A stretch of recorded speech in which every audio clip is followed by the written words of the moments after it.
Hello, आप सभी को मेरा प्रणाम। जैसे कि आज हम जा रहे हैं हनोल और वहाँ हम हनोल में मासू देवता के दर्शन करने जा रहे हैं। तो अभी सुबह के बज रहे हैं 5। तो अभी हम देहरादून से निकल रहे हैं और विकास नगर की तरफ जाएंगे और विकास नगर से त्यूणी और फिर हम हनोल पहुँचेंगे। तो आप सभी लोग इस वीडियो को मेरे साथ पूरा देखें और हनोल में मासू देवता के दर्शन करें। ये अभी हम पहुँचे हैं कालसी के बॉर्डर पे और ये अभी मैं आपको दिखा रहा हूँ। ये इकछाड़ी डैम है। ये देखिए, ये इकछाड़ी डैम है। ये पहाड़ों का व्यू है। ये हमारे रास्ते में पड़ता है जब हम हनोल की तरफ जाते हैं, मासू देवता मंदिर की तरफ। तो ये बहुत ही खूबसूरत है यहाँ पे।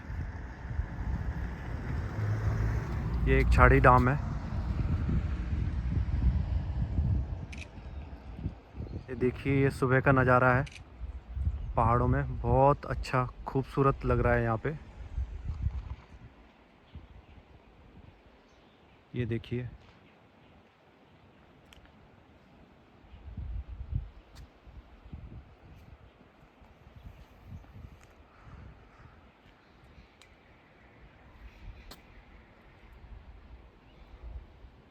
ये मेरा भाई है, हम साथ जा रहे हैं।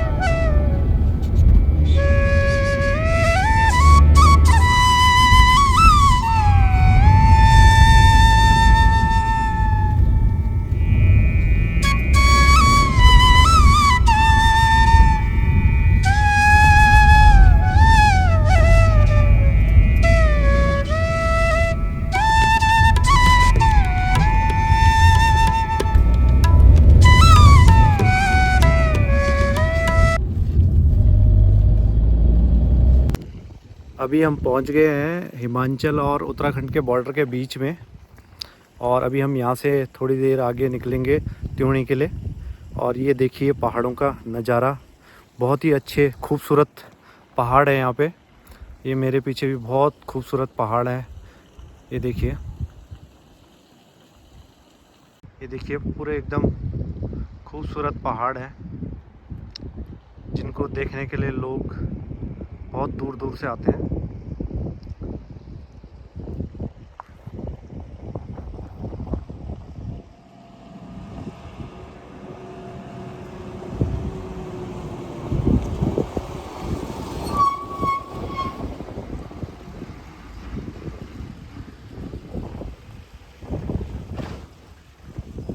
ये देखिए, ये पहाड़ों से पानी निकल रहा है और बहुत ही खूबसूरत लग रहा है ये देखिए, अमेजिंग, बहुत ही अच्छा।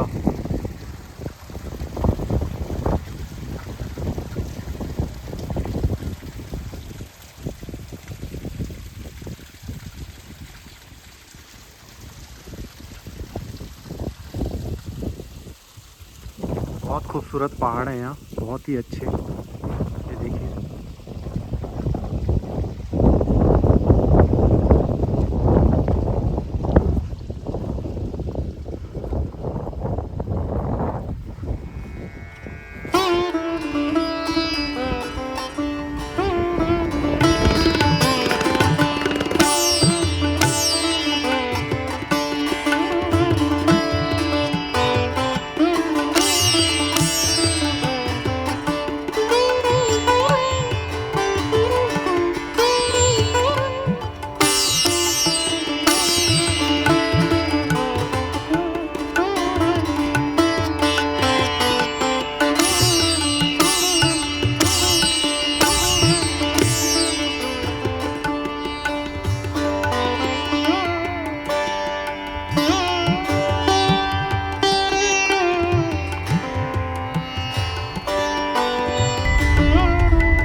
ये अभी हम मासू देवता पहुँच गए हैं और हमने पार्किंग पे गाड़ी लगा दी है।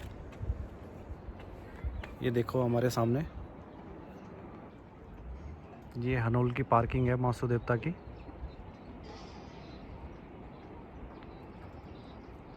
काफ़ी गाड़ियाँ लगी हुई है यहाँ पे। और ये देखिए हमने भी कार पार्क कर दी है यहाँ पे।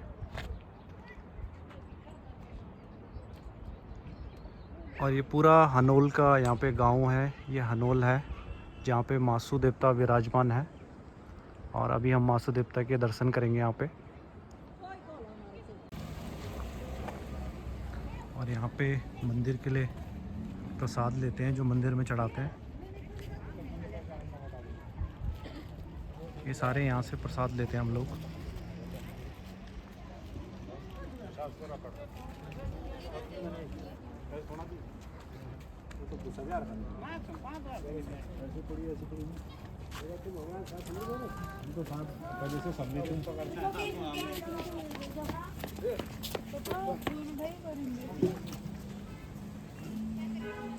और ये हनोल की पहाड़ियाँ हैं पूरी।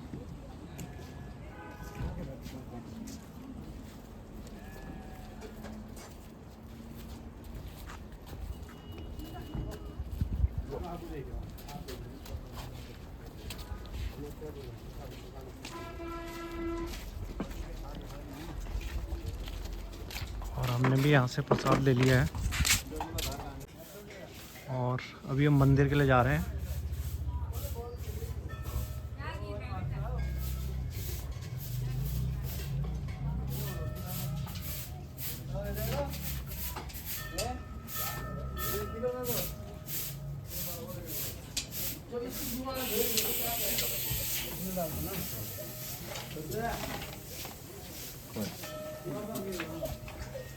और ये पहुंच गए हम मंदिर के पास।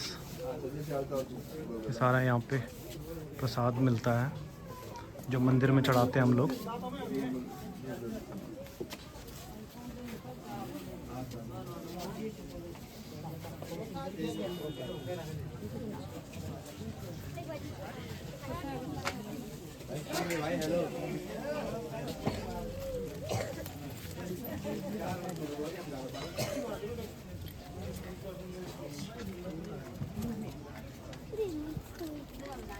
और ये है मासू देवता का मंदिर, ये देखिए।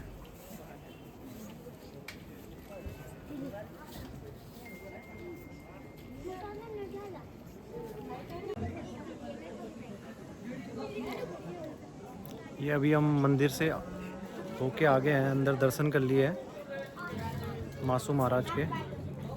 और ये पूरा जो आपको दिख रहा है दूर दूर तक, ये पूरा मासू महाराज का मंदिर है।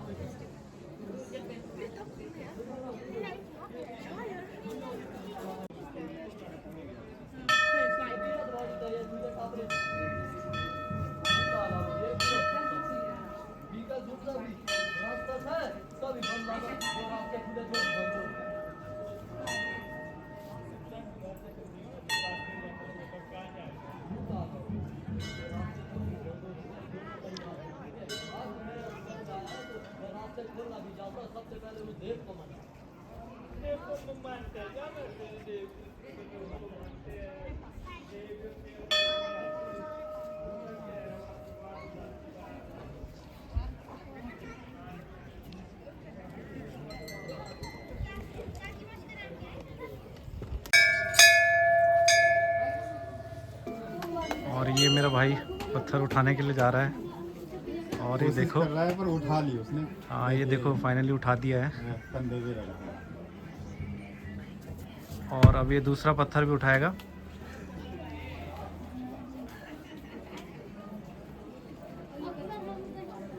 देखो कोशिश तो कर रहा है।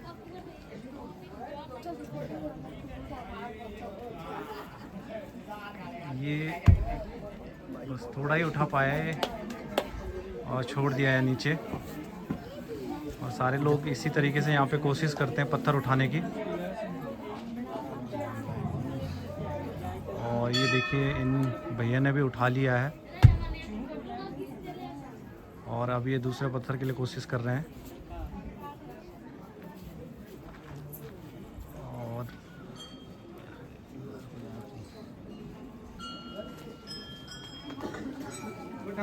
और ये कोशिश तो करी लेकिन नहीं उठा पाए।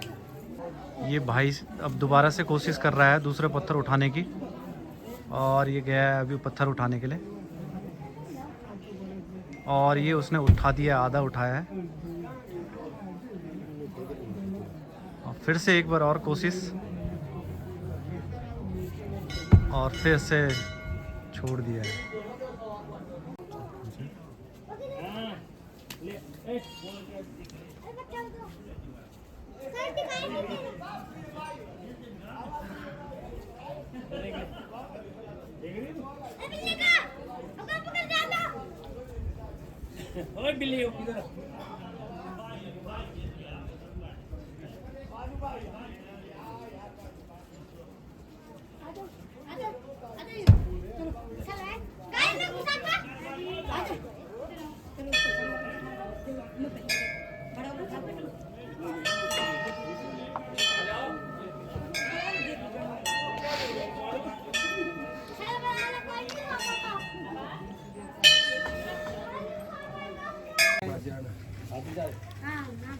अभी हम आए हैं यहाँ पे, और मंदिर की, महाराज जी प्रणाम। प्रणाम सर प्रणाम।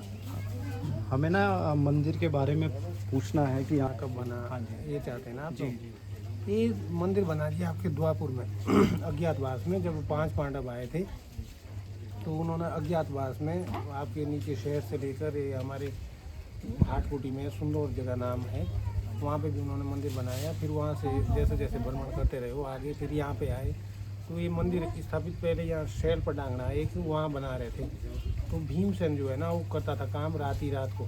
तो उसने जो देखने में आएंगे जब आप जाएंगे, पर वीर है वहाँ पे एक आपके रंगवीर है, सफ़ेद पत्थर से बना हुआ है। तो शैल पटांगने में पहले वो मंदिर बना रहे थे यानी भीमसेन जी।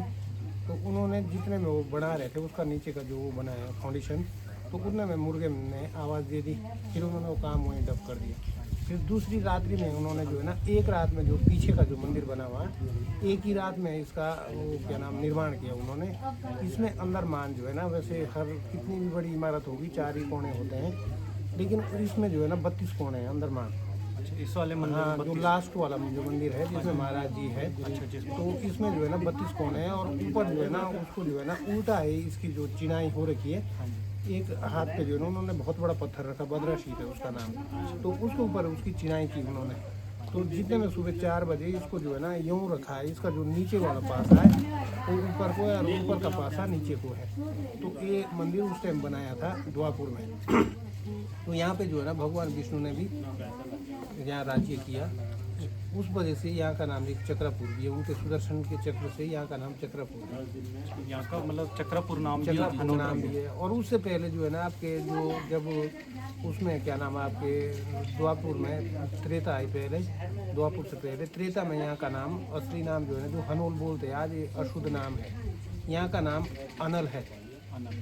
एक टाइम में त्रेता में यहाँ का नाम अनल भी था, क्योंकि यहाँ जो है ना भगवान अग्निदेव था। तो अग्निदेव को भगवान रामचंद्र जी ने ना सीता जी को अग्निदेव को सौंप दिया था यहाँ पे।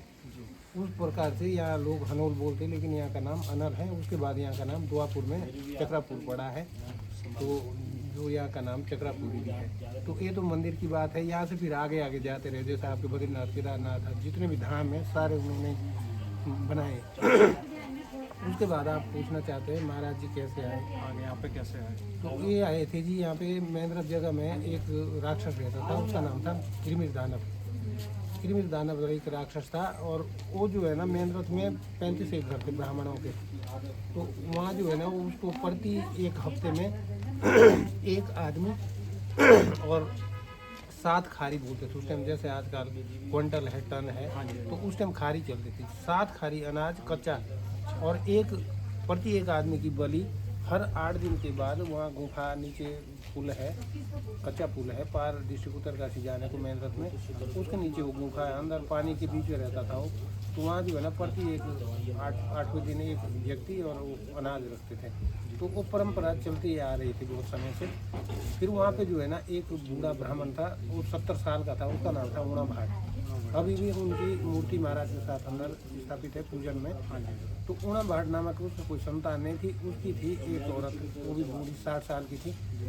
तो उसने किसी से सुनी बातें, एक सुंदूर में जो है ना बूढ़ा पुंडियान था उसका नाम, वो भी पंडित था, कि वो जा रहे थे कश्मीर में, ये 4 माह तो जो है ना मान तलाई वहाँ रहते थे उसमें। तो ये बाहर निकलते थे जैसे कभी, तो बोलते थे कि कोई हिंदू भाई है हमारे को यहाँ से ले जाओ। तो उसमें जो है ना खून की छींटे डालते, फिर वो वापस उसी में होके जो है ना वापस चले जाते थे। तो बूढ़ा पुंडियान वहाँ जाने की कई बार उसने कोशिश की, लेकिन नाकाम रहा। फिर ऊना भाट ने सोचा कि मैं जो है ना 4 मासों को लाता हूँ इस देश में, जो है ना हमारे उत्तराखंड में, हिमाचल में उनका राज्य चले और हमारे को उनसे खुशहाली मिले। तो वो गए जी, उन्होंने अपनी पत्नी से कहा कि मेरे को थोड़ा खाना बना दो, मैं ऐसे 4 मासों को लेने जा रहा हूँ। उसने बोला बहुत दूर है कश्मीर है, उस टाइम गाड़ी घोड़ा कुछ नहीं था। तो उसने बोला कि यहाँ पे भी राक्षस ने मेरी बलि खानी है, यदि तो मैं इसमें सफल हुआ तो मेरा वंश आगे बचा रहेगा, अगर मैं मर गया तो मैं, और नहीं तो राक्षस की बलि चढ़ने से भगवानों की सेवा में मेरा जीवन अर्पित हो जाए तो अच्छी बात है। तो वहाँ से प्रस्थान हुई थी। शाम को सुंदर नामक जगह है, हाटकोटी के साथ वहाँ पहुँचे। तो वो बूढ़े पुंडियान जी के आश्रम में गए, तो उसके बाहर उसके चेला काटे थे, उनसे पूछा कि मैंने ऐसे से उनसे मिलना है। उन्होंने बोला कि वो तो किसी से मिलते नहीं। तो उन्होंने बोला कि ये बोलना कि मेरी तरफ से एक ब्राह्मण आ रखा है, वो क्या नाम आपके ऊना भाट, वो आपसे मिलना चाहता है। तो वो था 115 साल का बूढ़ा व्यक्ति, बूढ़ा पुंडियान, आज आँख से भी नहीं देख सकता था। वो था रखा हुआ कपास की एक बड़ा टोकरा ना उसके बैठने के लिए, क्योंकि हड्डियाँ टूटी थी, इतना बुजुर्ग आदमी था। फिर उसने बोला कि जब वो आ रखा उस जगह से तो मेरे को बाहर ले जाओ। फिर उसके जो शिष्य थे उन्होंने उठा के उसका दौड़ा वहाँ लाया। फिर उसने पहले उसको बोला कि इधर आ जा, तू मेरे पास बैठ। फिर उसने उसमें जो है ना हाथ लगाया, सहलाया उसको कि क्या उम्र है तेरी, कि मेरी उम्र है 70 साल की, कि बेटा ऐसा कर ले, मैं आज 115 साल का हूँ। जब मेरी आयु 12 साल की थी तब मैं कश्मीर जाना चाह रहा था, लेकिन उसमें मैं असफल रहा और मैं वापस हो गया। तू घर चले जा, नहीं जा सकता वहाँ। उसने बोला कि मेरे को तो जाना है जाना, सिर्फ आप मार्ग बता दो। फिर रात को वो रुका वहाँ पे, उसने खाना भी भोजन नहीं कर रहा था। उसने बोला पहले आप मेरे को धर्म दो, वहाँ का मार्ग बताओ। फिर उसने धर्म दिया कि मेरे यहाँ भूख उपास मत करना, तू भोजन कर ले, कल सुबह प्रस्थान होना। फिर वहाँ से जी वो दूसरे दिन गया, वो उसको 10 दिन लगे, 1 महीना लगा या 6 महीने लगे, कैसे हालत में वहाँ पहुँचा। तो वहाँ जाके इस शॉर्ट में बता रहा हूँ मैं आपको, इसमें तो पूरा जो है ना 1 दिन और 1 रात लगती है, इतना टाइम चाहिए इसके लिए।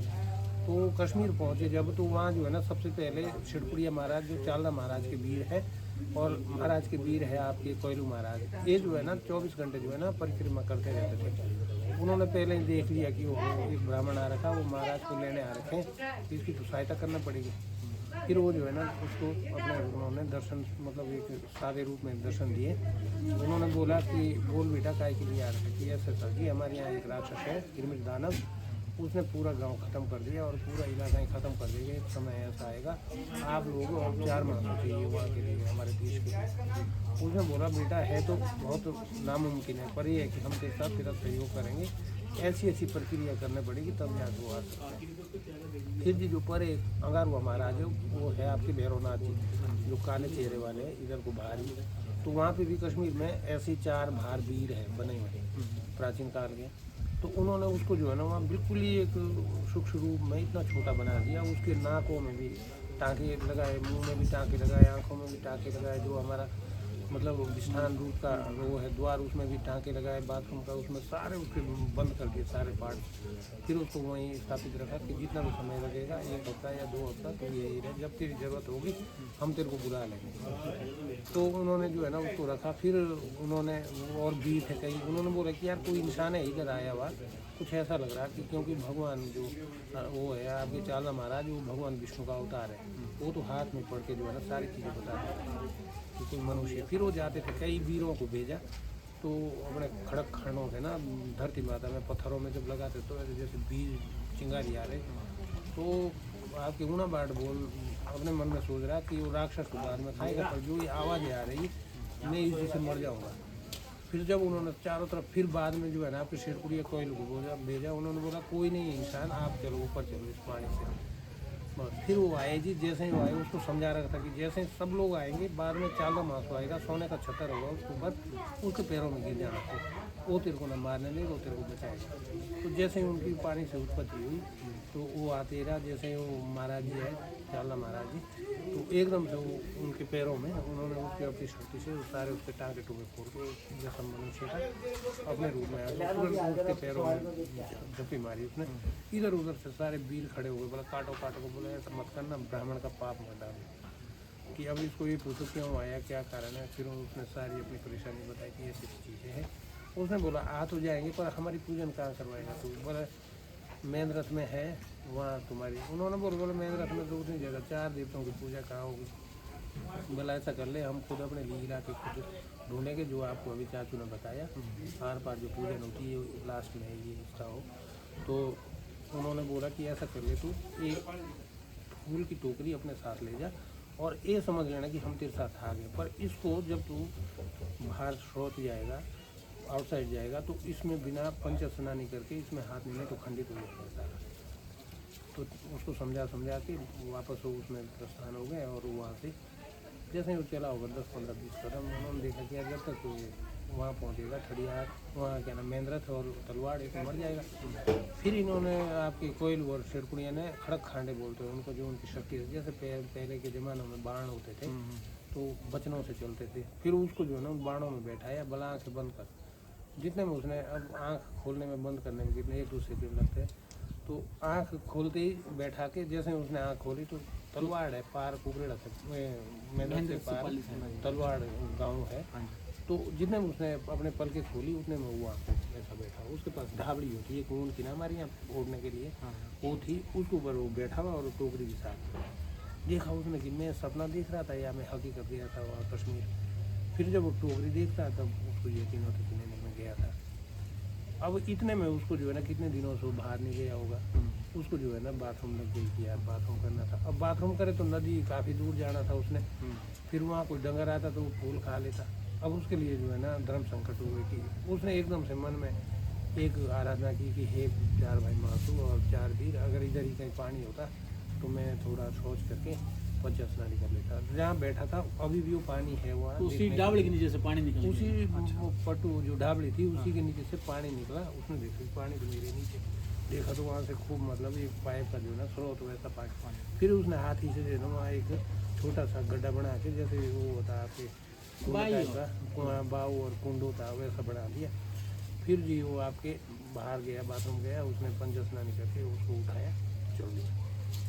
तो मेन रथ में एक वीर बाऊ अभी भी है, वीर बाऊ ही है उसका नाम। तो उसको समझाया था कि उसमें जब पहुंचेगा तो उसमें डालना, तो उसने उसमें डाले जी। तो वो वीर बाऊ में मतलब पानी नहीं था, उस बिल्कुल सूखा था। तो एकदम से ऐसा हो गया जैसे सावन भादों में कोई फ्लड आता है तो उस प्रकार से पानी उसमें। तो नीचे को खेत थे लोगों के और खेतों को जो है ना पूरा उसने जो है ना जैसा खड्डा था तो पूरा तहस नहस कर दिया। तो वो मैक्सिमम ज़्यादा एक वो थी क्या नाम कीड़ा बामनी था उसका नाम, उनके खेत थे। वो उसने बोला कि यार ये क्या हो गया, भले ऐसे सा उन्हें बाट ने 4 मासू ले आए और उनकी शक्ति से पानी उसने थोड़ा गाली गलौज कर दिया। तो और उसमें खिड़की में जिसमें वो डेली सिर डालते थे गाली गलौज की उसने सुबह और वो उसी में फंस गए। तो उसने भगवान से प्रार्थना की कि हे चाला मासू 4 भाई मासू और इस पानी को बिल्कुल कम कर दो जितना नाले का वो होता है। अब रहने देती तो आज वहाँ कम से कम 4 होते, सब लोगों के लिए पानी उपलब्ध होता। वो कम करवा के वहाँ पे जो है ना बिल्कुल एक बूंद बूंद पानी का चलता रहा। तो जी उसके बाद वो शाम तक वहीं फंसी रही वैसे। फिर जब वो परेशान हो गए तो उसने बोला कि उना बाट से जाके बोलो कि वो माफ़ी मांगने के लिए तैयार है और मेरे को इससे मुक्त कर।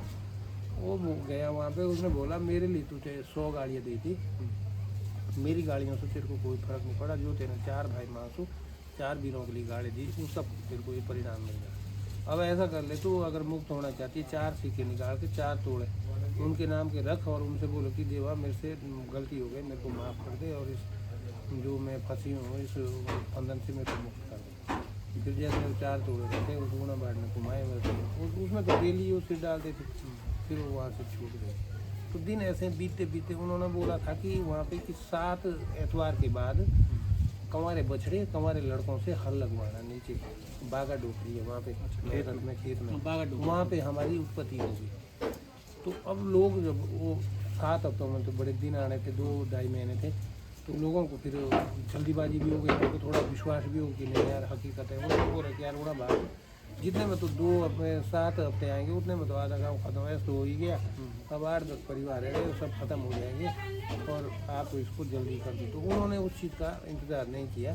तो तीसरे एतवार में उन्होंने जो है ना वो कमारे बछड़े कमारे लड़के बुलाए, उसमें जैसे हल लगाने लगे और चाल माजनो हाथ में लगन पड़ ली। उसने बोला कि यार उन्होंने बिना जो हमने दिन दिया था उन्होंने मतलब बिना बाहर में वो कर दिया, अब इसमें तो हमारे को चोट लगने का खतरा है। तब सबसे पहले जी जब अब उत्पत्ति तो होनी थी, जब हल लगा दी उन्होंने बोला कि अब प्रकट तो होना ही होना, अब जैसा भी होगा देखा जाएगा। तो सबसे पहले जब वो हल लगते हुए जैसे वो उत्पत्ति हुई तो सबसे पहले बाशिक महाराज जी की हुई, जो मेहनत में अभी भी बड़े भाई है उनके। तो जैसे ही उनकी उत्पत्ति हुई तो उनके लगी थी उसमें क्या नाम है आपकी आँख में लगी उनको फाला ना, हल्का फाला, तो वो एक आँख से थोड़े डैमेज हो गए। फिर उसके बाद हुए आपके मासूदेव, इनके जो है ना वो हल्के फाले दोनों घुटनों में टच हुए, तो ये पैरों से थोड़े मतलब अपंग टाइप, इसीलिए इनका नाम बूठा मासू क्योंकि ये चल। तो उसके बाद आपके पवासी महाराज जी हुए, उनके कान में लगी, तो वो थोड़ा कान से वो डैमेज हो गए। फिर चालना मासू भगवान विष्णु, तो उन्होंने पढ़ते रहा वो हर लोग मेरे को भी लगेगी ये जो चोट।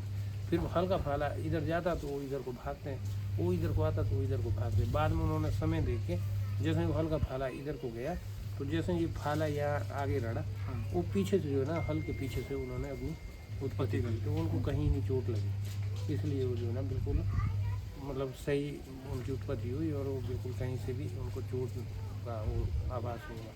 तो इसीलिए उनका जो चालना मांग बोलते हैं वो चलता रहा। वो 12 साल डिस्ट्रिक्ट उत्तरकाशी, 12 साल डिस्ट्रिक्ट देहरादून में उनकी पूजन होती है।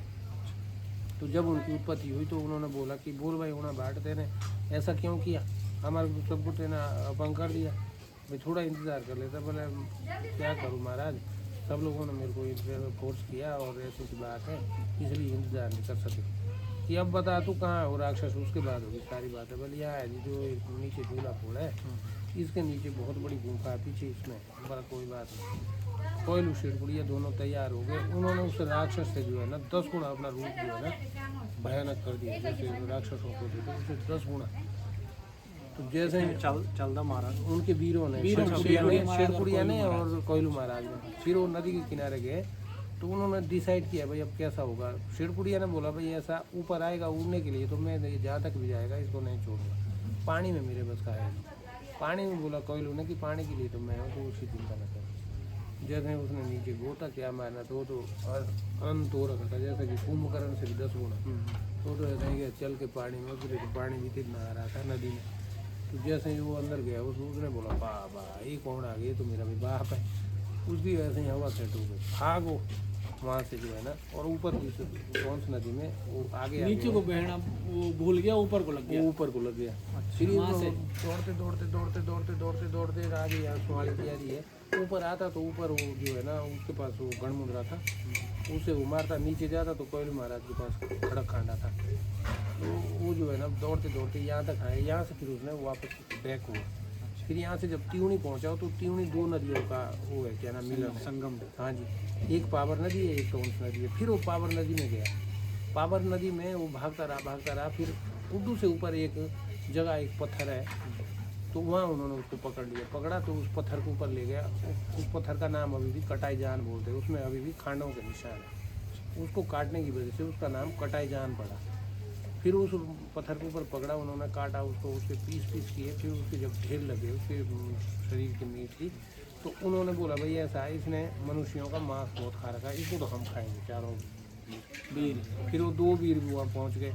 उन्होंने बोला कि लगाओ, फिर 4 हिस्से लगाओ। उन्होंने जैसे वो 4 हिस्से लगाए एक वीर ने, तो एक हिस्सा ऑटोमेटिक ही अपने आप ही लग गया।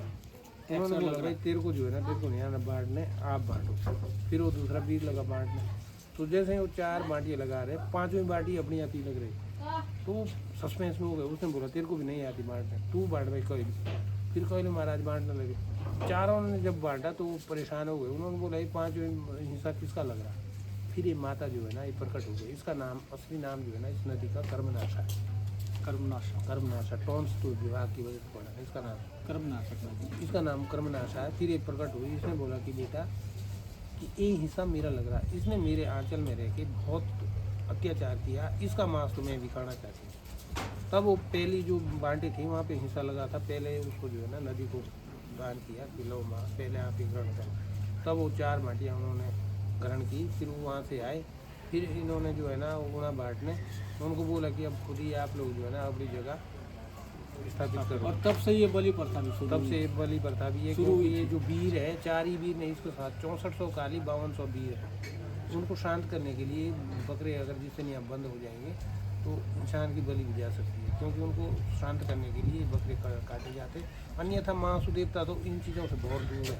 उनके लिए तो जो शुद्ध गाय होती है, हमारी जो घर की गाय होती है, जर्सी का गोंद तक नहीं चढ़ता वहाँ। जो घर की गाय होती है उसका दूध और उसका घी जो अंदर जो आपके लखोंग बोलते हैं, जो वहाँ ज्योति जल रही है उसमें प्योर जो हमारी शुद्ध गाय है, छोटे कद की गाय, उसका घी जलता हुआ है। मांसु देवता किसी भी उसकी बकरी की या किसी भी चीज़ की बलि नहीं लेते। इससे बहुत अलग है। इनके साथ जो काम करने वाले वीर है, कई भयानक वीर है, जितने पूरे हमारे ऑल इंडिया में वीर है वो सब इसके साथ है। फिर इन्होंने जो है ना यहाँ आके हनोली में चलो वहाँ पे यहाँ भगवान विष्णु ने बनाया था, उन्होंने यहाँ राज्य किया है। फिर वो लुप्त हो गए थे, वो बना था ये मंदिर। फिर उन्होंने बोला कि यहीं से हम अपना सारा कार्यक्रम बनाएंगे, सारी अपनी जितनी हमारी कहाँ कौन रहेगा कैसा होगा। फिर यहाँ आके फिर बोला कि भाई बाशिक महाराज को सबसे बड़ा हमारा जेठा जो है मतलब इलाका है वो बावर क्षेत्र है। तो बावर में जो है ना पूरे उसमें बाशिक महाराज की पूजन होती है। और फिर दूसरी छोटी बड़ी पट्टी ये आपकी 60 मील, छोटी पट्टी 5 मील है। फिर इधर पवासी महाराज को दे दिया 3 पट्टी आपके मासमूर पट्टी हो गई आपके, और पिंगड़ पट्टी हो गई, और कोठीगाड़ पट्टी है चीमा वगैरह, तो ये उनको दे दिया सारा। और उसके बाद रह गए आपके बोठा महाराज जी को बोला उन्होंने सबने कि आप लोग चल नहीं सकते, आपको ये बोठा राज यहाँ है। फिर चालदा मासुरा कि आपके लिए तो कोई इलाका इंदा, उसने बोला मेरी चिंता मत करो, मैं खुद इलाका बनाऊँगा। तो उनकी कृपा ऐसी है, महाराज के पास जो छतर है वो छतर बाशिक महाराज का है। उन्होंने बोला कि मेरे को इसकी कोई आवश्यकता नहीं, मैंने छोटे इलाके में रहना है। चालदा मासू इसमें पता नहीं कहाँ दुनिया में जाना है। तो उसमें 6400 काली 5200 वीर उसी में स्थापित है वो सारे। छतर महाराज के अंदर उनको दिया वो छतर छतर की ये तेरे लिए छतरदार, ये इसीलिए उनको बोलते हैं। तो उन्होंने खुद डिसाइड किया इस चीज़ को कि मैं 12 साल साठी में रहूँगा, 12 साल पाशी में रहूँगा। तो ये इनकी जो है ना कहानी है, मैंने आपको दर्शा दी शॉर्ट में। बाकी आप लोगों से क्षमा चाहूँगा। नहीं धन्यवाद। बहुत बहुत धन्यवाद आपका।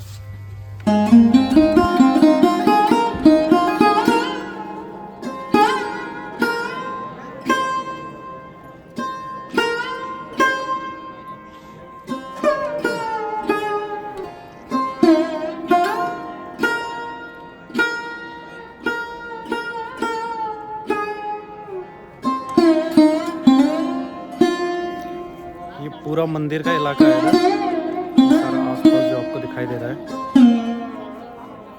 देखिए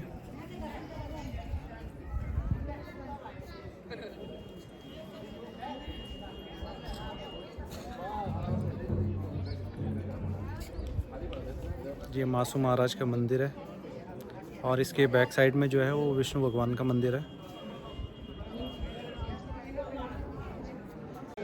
और ये यहाँ पे काली माँ का मंदिर है।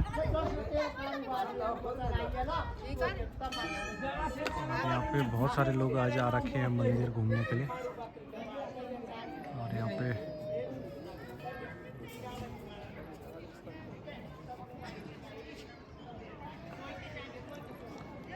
पूरा मंदिर का इलाका है ये। और ये हनोल की पहाड़ियाँ हैं, काफ़ी खूबसूरत पहाड़ियाँ हैं ये।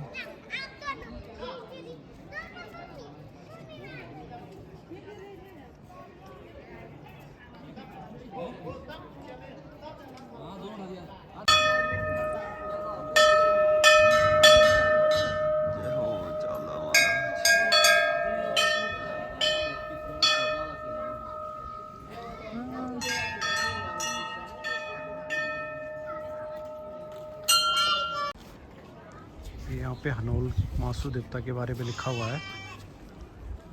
और इतने बाटी आगो इतने बाटी हो और ये टॉन्स नदी है, मासू देवता के पास से गुजर रही है, जो ये पूरी दिख रही है आपको। ये टॉन्स नदी है और यहाँ पे काफ़ी अच्छा इलाका है। ये बहुत अच्छी पहाड़ियाँ हैं, खूबसूरत पहाड़ियाँ टॉन्स नदी के पास। और ये मंदिर के बैक साइड में पीछे की तरफ ये टॉन्स नदी जा रही है, जो कि हनोल से होके जाती है। और ये टॉन्स नदी है यहाँ की, और ये पहाड़ी है हनोल की, बहुत खूबसूरत पहाड़ी है। और इस पहाड़ी पे ही हनोल जो गांव है वो बसा हुआ है। और यहीं गांव के बीच में ही मासू देवता का मंदिर है। और ये देखिए, ये जो भी यहाँ पे घर बने हुए हैं ट्रेडिशनल तरीके से बने हुए हैं, गांव के हिसाब से, पहाड़ों के हिसाब से।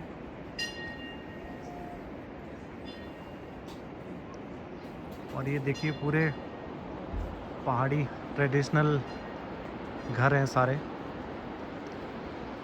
दूर दूर तक घर हैं यहाँ पे।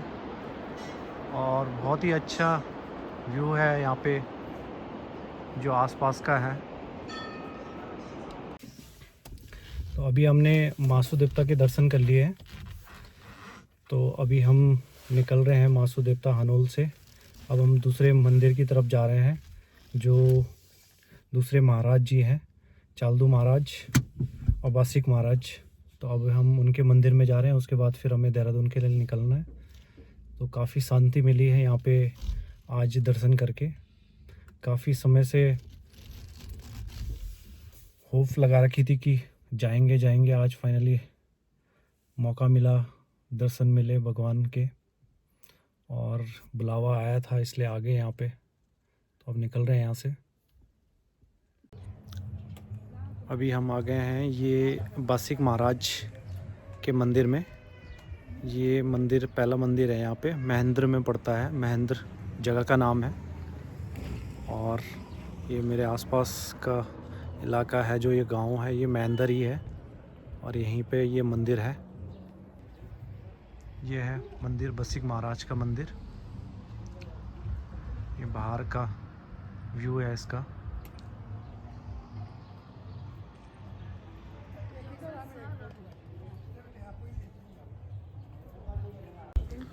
और ये मंदिर का प्रांगण है।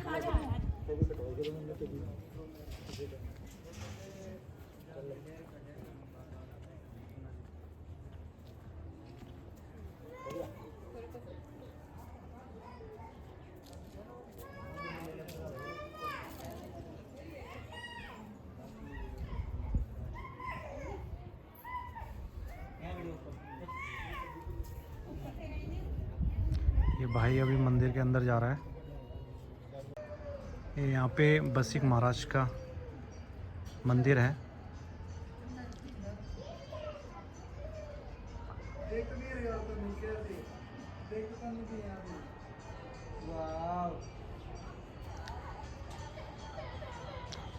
और ये मंदिर है यहाँ पे।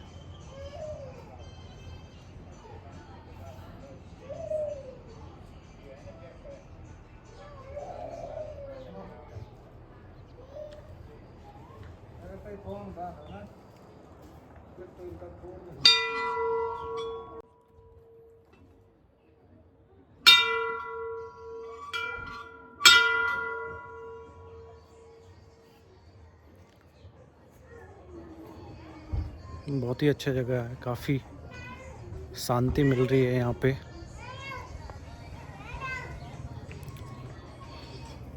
और भाई भी यहाँ पे वीडियो शूट कर रहा है।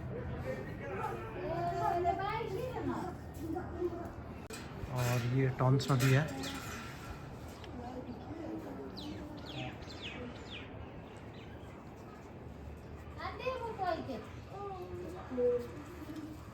और ये है मंदिर। और काफ़ी खूबसूरत फूल लगे हुए हैं यहाँ पे। बहुत ही अच्छा लग रहा है, इधर महसूस हो रहा है। बहुत अच्छी पहाड़ियाँ हैं, ये देखिए बहुत बड़ी बड़ी पहाड़ियाँ हैं, लेकिन काफ़ी सुंदर है।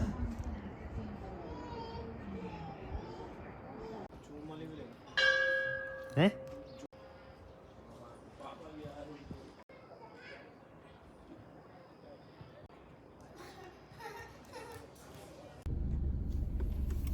तो दोस्तों अब हम पहुंच गए हैं देहरादून अपने घर के पास और घर में एंटर करने वाले हैं। तो आपने आई होप ये मासू देवता और हनोल की वीडियो देखी होगी और आनंद लिया होगा। तो जिसने भी इस चैनल को सब्सक्राइब कर रखा उन सभी का धन्यवाद, और जिन्होंने चैनल अब तक सब्सक्राइब नहीं कर रखा है वो प्लीज़ इस चैनल को सब्सक्राइब करें और आगे की वीडियो का आनंद लें।